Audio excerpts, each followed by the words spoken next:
Aylardan bahar. Aynı binada oturduğumuz ilkokul 4. sınıfa giden Yasin adlı küçük çocuğu merdivenlerde oturmuş işte ağlarken görüyorum. Ne oldu Yasin diyorum, ne oldu? Babam geziye gitmeme izin vermiyor Necmi abi diyor.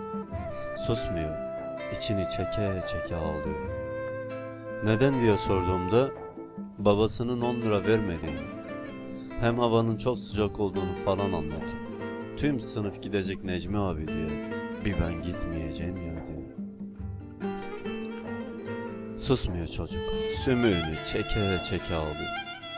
Babasının işsiz olduğunu ve durumlarının kötü olduğunu biliyor.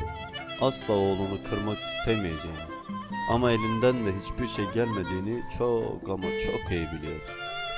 Kafa taktığın şeye bak diyorum Yasin'e. Baban çok haklı oğlum, bu havada piknik çekilmez. Adam maşır lan oralarda diyorum. Ben olsam 18 kiloluk yağ tenekesini alır, sokakta davul çalıp Cemile teyze deli ederim diyor. Susmuyor yine. Hem gülüyor hem ağlıyor. Eğer kafanız çakırsa duygular haddinden fazla yaşanır. Ağlamak ve gülmek çok daha kolay olur. Oturuyorum ben de hisli yanıma.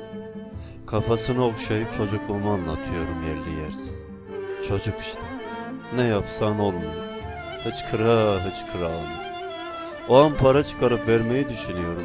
Fakat babası duyarsa gururunun kırılacağını bildiğimden hemen vazgeçiyorum. Son kez kafasını okşayıp kalkıyorum yanından. Erkek adam ağlamaz Yasin diyorum. Bu mahalle ileride senden sorulacak lan diyorum. Bana bakıyor, susmuyor yine. İçini çeke alıyor. Hayata bir kez daha sövüp açıyorum demir kapıyı. Merdivenleri çıkıp giriyorum evime ve dua ediyorum Yasin'e. Ne olur, ufaklık ne olur sen de demir kapıyı aç diye. Dakikalar sonra kapım çalıyor. Uzun uzun zil tak tak kapı sesi. Kim lan bu diyorum, bina mı yanıyor diyorum. Heyecanla kapıya koşuyorum, açıyorum. Yasin bu. Yasin tam karşımda. O an o çocuğun resmi yapılsa $1.000.000 az gelir. Fotosu çekilse asrın fotosu olur.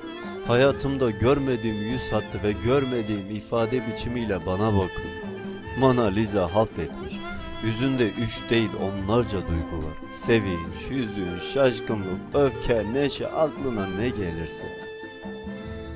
Abi merdivende para buldum, bu senin mi diyor. O küçük elleriyle 20 lirayı uzatıyor.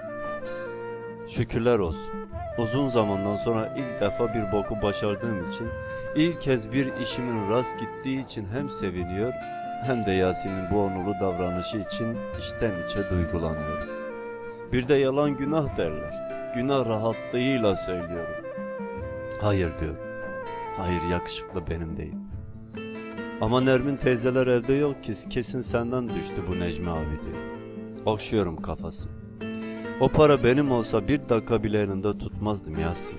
Hem benim senden daha çok ihtiyacım var diyorum. Elini indiriyorum aşağı. Al o zaman abi diyor. Zaten ben buldum. Ben bunu diyor. Baktıkça gurur duyuyorum çocuğa. Baktıkça helal diyorum o işsiz babaya ve okşuyorum tekrar saçlarını. Para bulandırır ufaklık deyip kapıyorum kapıyı. Yüzü gülüyor çocuğun. Patır patır iniyor merdivenleri. Ben ise gidiyorum adama. Oturuyorum tekli koltuğa, açıyorum o zıkkımı. Her fırtta tekrar sövüyorum hayatı. Her yudumda Yasinler geliyor aklıma. Susuyorum. Konuşmuyorum ama sessiz sessiz ağlıyorum bu kahpe hayata.